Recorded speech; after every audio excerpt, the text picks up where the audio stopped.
Hola a todos, bienvenidos al Congreso Benéfico de Fisioterapia y Deporte. Mi nombre es Jaime Salón Moreno, soy fisioterapeuta del primer equipo del Real Madrid Club de Fútbol y profesor en la Universidad Francisco de Vitoria de Madrid, en España. El título de mi ponencia será La lesión muscular del aductor en el futbolista, enfoques primarios para la readaptación. Bien, quería empezar la charla con un esquema ya antiguo, pero no por ello menos real, de la situación en la que todos los que hacen un proceso de readaptación de una lesión deportiva tienen que tener en cuenta que la readaptación nunca va a ser lineal y que siempre vamos a tener altibajos durante el proceso de la readaptación. Bien, he decidido hablaros sobre la lesión del aductor porque durante los últimos meses, o incluso me atrevería a decir años, se habla mucho del groin pain. Y entonces he querido profundizar un poco acerca de qué es el groin pain, acerca de cómo se maneja y a qué queremos referirnos sobre esto. Y en el año 2015, en Doha, se estableció un consenso que fue publicado en la revista British Journal of Sport Medicine, en el que se hablaba que las lesiones relacionadas con el groin pain son las lesiones que afectan al aductor, al iliopsoas, las hernias inguinales y la osteopatía dinámica de pubis o pubalgia, ¿verdad? Bien, dentro de todo esto, cuando entramos dentro del ámbito deportivo y hablamos de las lesiones que aparecen a este nivel, vemos como las lesiones del aductor casi triplican las lesiones del iliopsoas. Y esto para mí es un dato muy importante porque clínicamente los test diagnósticos que solemos hacer han puesto de manifiesto siempre una discrepancia entre las lesiones que aparecen a nivel de los flexores de la cadera, principalmente ese iliopsoas del que hablábamos anteriormente, y las lesiones del aductor. Y aquí vemos que casi 2/3 de las lesiones que aparecen relacionadas con el groin pain son lesiones propiamente dichas del aductor y no son lesiones del iliopsoas. ¿Qué es lo que sucede? Pues sucede que los test diagnósticos a nivel clínico que se suelen hacer son confusos y no son diferenciales a la hora de poder establecer un diagnóstico certero. Así vemos que cuando se combina el diagnóstico de imagen con el test clínico, ganamos hasta un 80% de efectividad en el diagnóstico. Y vemos como el 66% de las lesiones que afectan a ese groin pain están relacionadas con el aductor largo. Y el resto, el 33%, son del iliopsoas. Luego hay 1% que pueden ser multilocalizacionales. Bien, dicho esto, creo que es una primera piedra para que cuando se hable de las lesiones de la zona de groin pain o groin injury, mejor dicho, pensemos como primera opción la lesión del aductor y no la lesión del iliopsoas como tradicionalmente o clínicamente se ha solido hacer. Porque si nosotros nos damos cuenta y estudiamos un poquito más a fondo cómo es las lesiones a este nivel, vemos que la lesión más prevalente que encontramos en el mundo del fútbol es la que afecta a los isquiosurales, con un 37% de las lesiones. Pero un 23%, que es una casuística bastante elevada, para este tipo de lesiones afectan al aductor, es decir, que estamos frente a la segunda lesión más prevalente en el ámbito del fútbol, ¿verdad? También creo que es importante el dato que he encontrado de que el 51% de los jugadores subélites van a sufrir una lesión de groin pain. Y me parece muy importante porque eso es que cuando ese jugador subélite pasa a ser élite, pues tenemos una probabilidad muy alta de que ya haya sufrido una lesión a este nivel. Y el que haya sufrido ya una lesión a este nivel, como veremos anteriormente, es un dato que no puede pasar desapercibido. Es un dato bastante relevante. Así que es una de las justificaciones más importantes que tengo a la hora de que podamos controlar un poquito más la lesión de los aductores, ¿vale? Bien, dentro de esa lesión de los aductores se cifra de en torno hasta un 90% de las lesiones que afectan al aductor largo, es decir, es un músculo tremendamente particular dentro del complejo de los aductores. Si entramos ya más un poco a valorar cómo son las lesiones musculares, pues ya en el año 2015 se vio y se cuantificó en base a los criterios de la UEFA que toda lesión que supere los 28 días se considera una lesión severa. Bien, ¿y por qué 28 días? Pues porque el proceso de recuperación biológico de un músculo cuando se rompe, aparece esa ruptura de fibras, suele ser de 28 días. ¿Vale? Es una media normal que se suele establecer. En este proceso, estos 28 días, se van produciendo diferentes procesos biológicos que van haciendo que el músculo vaya cicatrizando y vayan generando. Cuando hablamos del return to play, cuando hablamos de los procesos de readaptación, cuando hablamos de los procesos de tratamiento, Sin más, lo que estamos hablando es de qué estímulos necesitamos darle a su organismo para que estos procesos biológicos se puedan producir de la mejor manera posible. Se habla mucho de la necesidad de acortar plazos. Yo creo que a día de hoy acortar plazos es una lectura como poco comprometida, porque no es tan relevante muchas veces acortar plazos y sí evitar la recidiva de la lesión. Muchas veces se puede forzar y todos hemos hecho con algún deportista que en una situación límite meterle a competir antes de tiempo, pero siempre en escenarios muy controlados y con un riesgo que pueda ser más o menos asumible o que sea totalmente consciente de todas las partes de ese riesgo al que se juega, ¿no? Yo creo que son momentos muy determinados, vienen motivados por un montón de factores que habría que analizar con tranquilidad, pero bajo el prisma o el consejo médico lo más importante es evitar que reciba. Yo creo que es lo más importante, ¿no? No volver a enfrentarte a una lesión que ya se ha sufrido por una situación en la que se hayan tomado decisiones, pues a lo mejor un poco a la ligera. Bien, una de las cosas importantes que tenemos que tener en cuenta de la lesión de los aductores es que el 71% de ellas se van a producir sin contacto. Son lesiones que se producen por mecanismos totalmente ajenos a un golpe. Son lesiones en las que un cambio de dirección, un sobreestiramiento, como podéis ver en el vídeo, van a estar presentes casi más en más de la mitad de las lesiones que afectan al aductor. Y un 40% van a ser relacionadas con saltos y con golpeos. Si os dais cuenta, cuando hacemos los mecanismos que puedan lesionar al aductor, son los mismos mecanismos que nos vamos a encontrar cuando tenemos las lesiones de los isquiosurales. Y en concreto, cada vez es más la bibliografía que al aductor largo le llaman al cuarto isquiotibial, porque su mecanismo de lesión es muy similar a las lesiones que aparecen en el grupo de los isquiotibiales, como decíamos antes, afectan a la mayoría de las lesiones en el ámbito del fútbol. Entonces, quedaros con la idea de ese aductor largo como cuarto isquiotibial, sobre todo para tener controlados los mecanismos de lesión. Uno de ellos, que yo quiero pararme porque ahí sí que no es tan eficaz, o sea, no es tan relevante la lesión de los isquiotibiales, es cuando se produce un golpeo en el balón. Y aquí la literatura científica nos habla de algo importante, y es que cuando se ha analizado cómo es el golpeo del balón, se ha visto que el aductor largo es el músculo que electromiográficamente tiene más incidencia en la fase de oscilación, es decir, justo antes del golpeo del balón. Porque una vez que golpeamos el balón, el músculo aductor mayor es el que gana ese registro electromiográfico de forma significativa. Por lo tanto, siempre que tengamos una lesión de un jugador que sufre la lesión durante el golpeo, debemos de analizar y pensar más en el movimiento de oscilación y no en el movimiento, como decíamos antes, de golpeo propiamente dicho, o la fase de golpeo propiamente dicho. Esto es importante también a la hora de, cuando tengamos las pruebas de imagen, ver qué estructura se ha lesionado y ver si eso realmente afecta en un momento o en otro momento del golpeo del balón. Porque cuando hagamos el return to play, pues no es lo mismo hacer una readaptación basado en reeducar la fase de oscilación antes del golpeo que los golpeos propiamente dichas si afectan al aductor mayor. Bien, otra de las cosas importantes que tenemos que tener en cuenta de esta lesión es que está relacionado directamente con la debilidad. Así se ha visto que la fatiga por el número de partidos acumulados va a hacer que la fuerza en el aductor disminuya de forma significativa.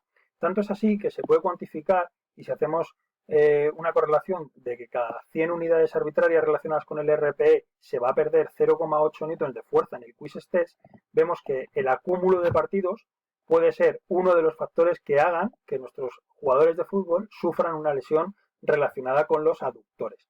Por lo tanto, importante también entender que cuando estos músculos se lesionan muchas veces es producido porque les falta fuerza, no porque les falte elongación, sino fuerza.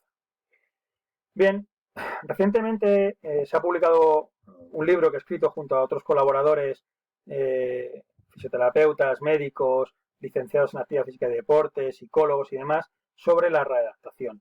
Y en el presente libro que os digo, tenemos hecho un registro sobre las lesiones del sistema musculoesquelético y cómo las podemos clasificar y cuantificar. Para ello nos basamos en el consenso de Múnich y en los grados de severidad de una lesión. Yo creo que todos estos los conocéis y tenemos todos claro cómo es el grado de severidad de una lesión en función de cuánta fibra se pueda llegar a romper, cuánto edema aparezca y demás, ¿verdad? De la misma manera como decíamos antes, de los diferentes mecanismos de lesión que se puedan presentar ante una lesión muscular. Pero vale hacer un alto en el camino y entender posiblemente algo que bajo mi criterio es importante, y es que no solo es importante la zona donde se lesionan, sino también el cómo se lesiona la musculatura. Fijaros, a nivel de aductores es muy frecuente que aparezcan lesiones a nivel de estructuras como puedan ser las uniones miotendinosas o las zonas proximales de inserción. Si nosotros entendemos que la clasificación de una lesión muscular no puede depender solo de la localización y sí de cómo y de qué zonas y qué estructuras se rompa el músculo, pues podremos empezar a entender mucho más aparte de los factores pronósticos y cómo tiene que ser esa cicatrización. Mirad, os presento un pequeño dibujo, un pequeño diagrama que he hecho yo, hablando de pues, que hay lesiones que son incompletas a modo transversal, se rompen a un solo nivel. Hay lesiones que se pueden romper a diferentes niveles de forma transversal, de forma incompleta también, pero también nos podemos encontrar lesiones transversales completas, lesiones longitudinales, lesiones miofasciales, lesiones que afectan al propio cuerpo fascial, etc. Es decir, existen muchas clasificaciones que afecten al tendón central o son innumerables. No es objetivo de la presente exposición describir todas ellas. Os recomiendo que podáis escuchar o leer al doctor Carles Pedret y Ramón Valius, que para mí son dos personas que han aportado muchísimo conocimiento a todo este enfoque y podéis indagar mucho más sobre ello, ¿no? Pero me parece muy importante esta diapositiva porque más allá de dónde se rompa el músculo es importante entender cómo y a qué estructuras va a afectar. Así, se ha visto que cuando la lesión de la rotura de fibras afecta al tejido conectivo, el factor pronóstico de recuperación es mucho más largo que esos famosos 28 días de los que hablábamos anteriormente. Y es que el tejido conectivo tiene un periodo de cicatrización mucho más largo y además, al estar menos vascularizado, las formas en las que ese proceso de regeneración y fibrogénesis se van a producir van a estar mucho más condicionadas a esa falta de la propia vascularización. Fijaros que estamos diciendo que la evidencia científica nos ha marcado que en los isquiosurales puede aparecer periodos de recuperación de hasta 110 días cuando la lesión afecta al tejido conectivo. Así que es importante conocer cómo y qué estructuras se han llegado a romper cuando aparece esa rotura fibrilar y no solo la presencia de edema o el número de fibras que se rompen. Yo creo que estamos necesitados de una nueva clasificación sobre la rotura de fibras que nos aporte un poco más de luz para que los famosos return to play sean mucho más selectivos a la hora de poder realizarse y por otro lado también que tengamos factores pronósticos mucho más claros en función del grupo muscular, porque está claro que no es lo mismo un isquiosural, que es un músculo biarticular, que un sóleo, que es un músculo monoarticular, pero la tensión que soporta un sóleo no la soporta un isquiotibial. Y por otro lado no es lo mismo en el mundo del fútbol un recto anterior que un gemelo interno o un aductor que un gemelo externo. Entonces yo creo que como tendríamos que intentar darle a cada deporte una visión más real de qué tipo de rotura fibrilar se ha producido y qué tipo de estructuras se lesionan para poder ser más precisos a la hora de establecer una evolución. Bien, sin más, cuando hablábamos de las fases, independientemente de la fase que se produzca, tenemos que tener en cuenta que se van a producir tres grandes hitos, ¿no? La primera fase, la fase de la inflamación y de la generación muscular, cuando se rompe, que dura 24, 48, 72 horas. A partir de ahí suele aparecer esa fase que aquí llamamos de activación celular o de regeneración tisular. Y por último, la fase de fibrogénesis, que es donde por decirlo de alguna forma, esa cicatriz se vuelve un poco más dura, ¿no? Bien, entendiendo esas fases biológicas, en el libro que nosotros hemos escrito, que comentábamos, pues hemos intentado establecer unos objetivos y unos actos terapéuticos basados en criterios de readaptación que están basados tanto en la evidencia científica como en los procesos fisiológicos que se conocen y están descritos en toda la literatura. Para la primera fase que nosotros hemos establecido cuando aparece una rotura de fibras, pues principalmente lo que queremos es reducir el dolor y controlar el hematoma, así como la inflamación. Y ahí pues todas las técnicas de fisioterapia que conozcamos van a estar totalmente justificadas siempre y cuando sean técnicas que reduzcan el dolor y controlen esa inflamación y ese hematoma, ¿verdad? No es tampoco debate saber si hay que hacer una buena acción o no, hay que dejar que la inflamación transcurra. Yo creo que de esto años atrás se ha debatido mucho, cada uno tiene su propia visión. Yo en el ámbito deportivo os digo que cuanto antes se corte la inflamación, pues antes vamos a poder pasar a otras fases, pero siempre hay que tener conciencia de qué se hace, por qué se hace y cómo lo haces, ¿no? Entonces, mi opinión es que hay que trabajar sobre esa inflamación y reducirla lo antes posible, ¿no? Bien, a partir de ahí otra de las cosas que quiero marcaros aquí es empezar a trabajar desde ya en esas primeras fases, en esas primeras horas, sobre algo que importa mucho en las roturas de fibra y el deporte, que muchas veces es la kinesiofobia. Y la kinesiofobia es el miedo a moverse.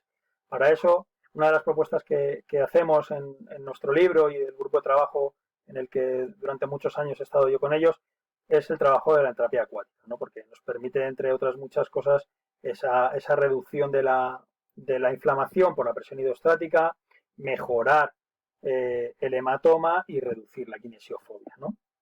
Bien, pasadas estas primeras horas, donde se empieza a producir ya la regeneración, yo considero que la regeneración empieza desde el minuto 1, donde te has roto, lo que pasa que la inflamación y el dolor tapan esa fase regenerativa y hay que priorizar sobre ella, pero empezamos a regenerar desde el mismo momento en el que nos rompemos, ¿no? Entonces, pues bueno, serían fases que se solapan y por ello deberíamos empezar a trabajar todo un poquito a la vez. Aquí os dejo un vídeo de lo que sería una pequeña idea, que no tiene ningún misterio, que es caminar sobre agua profunda con un chaleco de flotación para favorecer principalmente varias cosas. Una, reducir la kinesiofobia y dos, empezar a hacer trabajo aeróbico. Porque es importante para un jugador de fútbol no verse parado. El no verse parado le implica que él se siente útil a la hora de poder realizar su trabajo de recuperación y a su vez el no verse parado también le ayuda a que de forma voluntaria rompa la kinesiofobia que decíamos anteriormente. Esto también nos ayuda a empezar a ganar un poquito de carga en cuanto al trabajo aeróbico. Cuando nosotros trabajamos con VO2 máximos por encima del 70%, estamos activando eso que se denominan los procesos de analgesia endógena, que han sido descritos ya en la literatura y que lo que hacen principalmente es activar mecanismos como pueden ser los sistemas opioides, sistemas serotonérgicos, noradrenérgicos y endocannabinoides, que son sistemas que tenemos en nuestro organismo y que vamos a activar una vez que nosotros empecemos a hacer ejercicio y seamos capaces de generar la analgesia que os decía, ¿no? Por otro lado, cuando nosotros empezamos a hacer esta fase regenerativa y hablamos de ejercicios activos en isométrico, concéntrico y excéntrico y vamos aumentando cargas desde la autocarga a la sobrecarga y vamos dándole diferentes parámetros de la intensidad hacia la velocidad, la direccionalidad y demás para que nuestros ejercicios sean lo más precisos posibles sobre que caigan sobre la estructura lesionada, lo que estamos intentando potenciar de alguna manera son los mecanismos que han sido ya descritos en el año 2009 de la mecanoterapia. ¿Qué quiere decir esto? Esto quiere decir que cuando nosotros hacemos un ejercicio determinado, con una carga determinada y acorde a la situación que tenemos, se van a producir tres mecanismos basados en parámetros mecánicos, como pueden ser la transmisión celular, la respuesta celular a esa contracción muscular que nosotros hemos realizado. Claro, si nosotros vemos que cuando hacemos una contracción muscular sobre un músculo sano se producen esas respuestas celulares, cuando nosotros tenemos una lesión muscular, y esto ha sido probado sobre animales, no sobre personas en estudios clínicos, pero sí sobre animales en laboratorio, se ha visto que el ejercicio controlado es capaz de hacer una regeneración de los miotúbulos, que a la vez va a activar la activación de esas células satélite. Esto va a hacer que nuestros procesos de recuperación muscular no es que se aceleren, sino que se potencien, que se vean con una mayor calidad, porque al final cuando se describen todos los procesos de regeneración ante una rotura de fibras, lo que se está buscando hacer es una activación de células satélite y que se produzcan una desaparición de esas zonas necróticas que aparecen a nivel celular. Entonces, el ejercicio favorece eso, de tal forma que está haciendo que esas fibras musculares que han sido rotas se pasen a denominar fibras con cierto matiz hipertrófico. Sin duda alguna van a mejorar y cuantificar mucho esas estructuras. ¿Qué es importante en este punto? Pues determinar varias cosas. Uno, la carga de trabajo. No podemos sobrepasarnos en el estímulo que necesita el músculo que está roto, porque si no, lo que vamos a hacer es empeorar la situación. Dos, vamos a intentar trabajar siempre en estas fases primarias para que esa cicatrización, esa cicatriz blanda que se empiece a formar, pase a tener una disposición fibrilar correcta cuando entre la fase de la fibrogénesis y no aparezcan cicatrices dolorosas o puntos de tensión.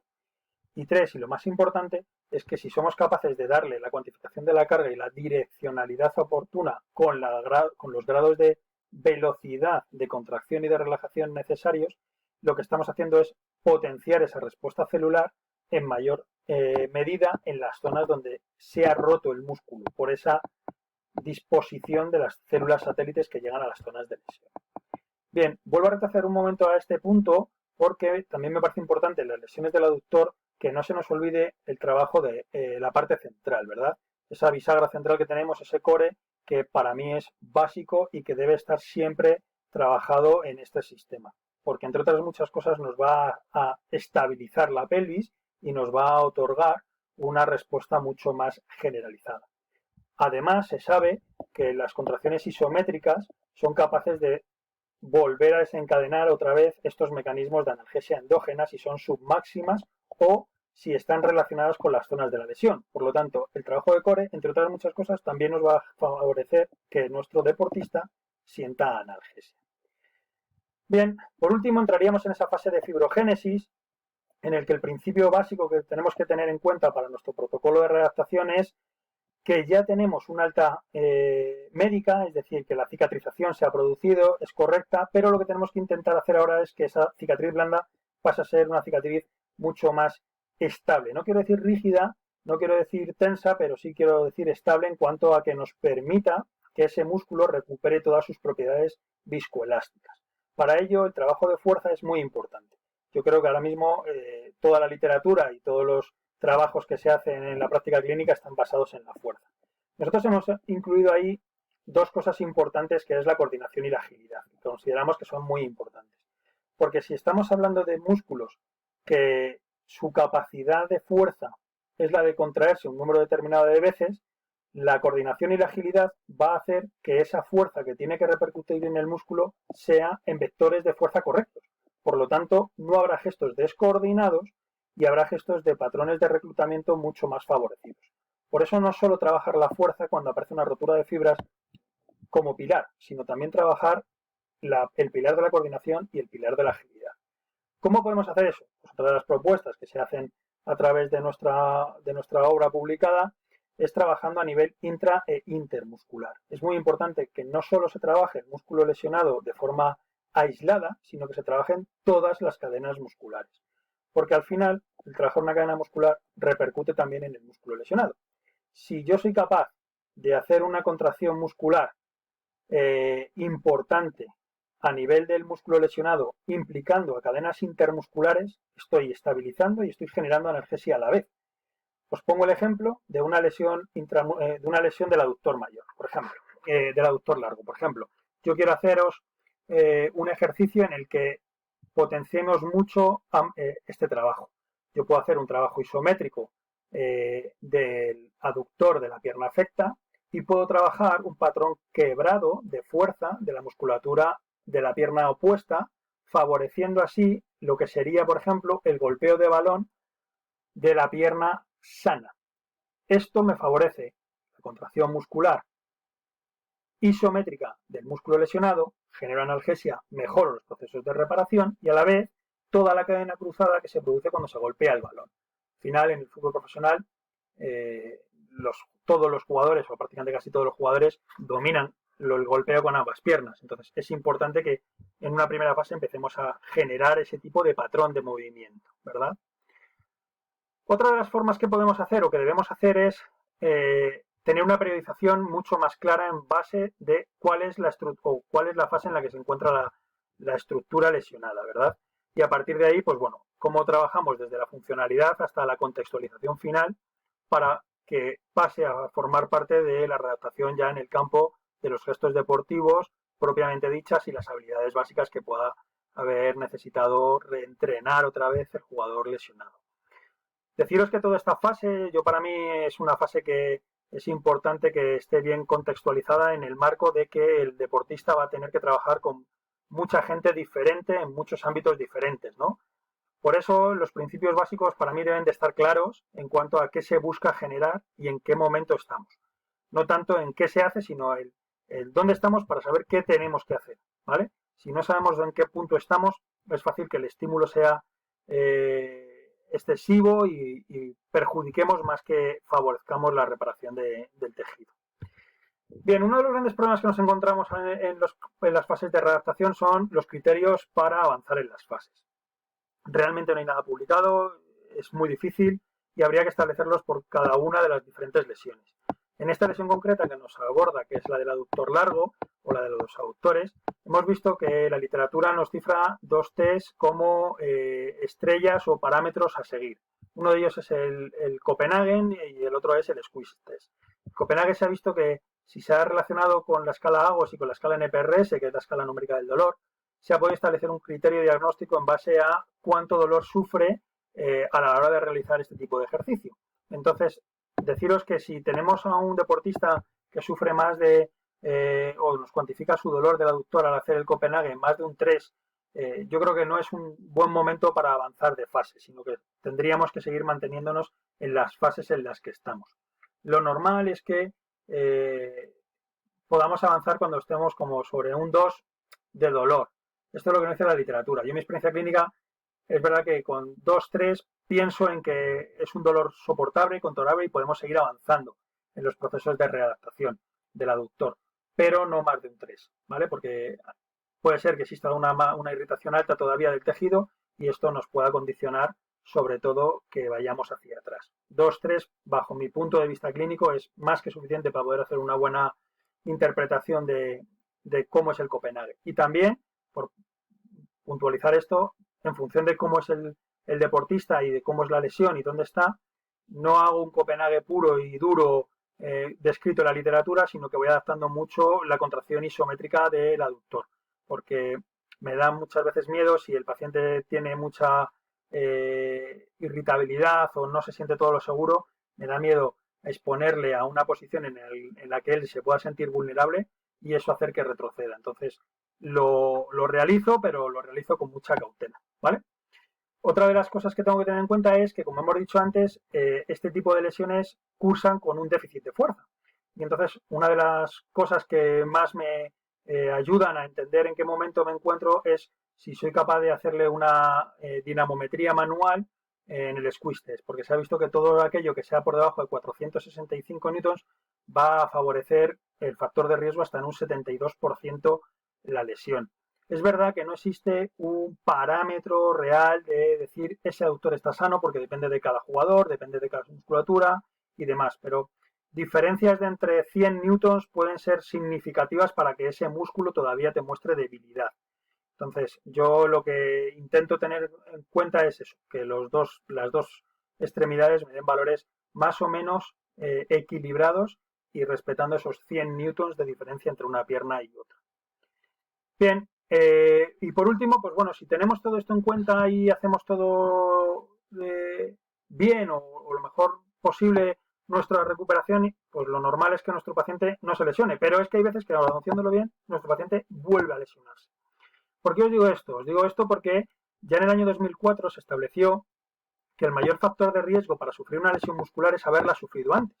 Y esto lo han cifrado hasta 7 veces más probable en la rotura de los isquiotibiales, que es muy, muy, muy importante. Porque el hecho de que un jugador se lesione, tú puedes hacer un trabajo brillante con él, todo fenomenal, pero como ya se ha lesionado, ya tiene el mayor factor de riesgo para que vuelva a tener una recidiva y es haber sufrido la lesión. Entonces, hay que tenerlo en cuenta, hay que hacer muy buen trabajo, muy buena contextualización de todo, pero también tener presente que este factor de riesgo está ahí y no lo vamos a poder evitar.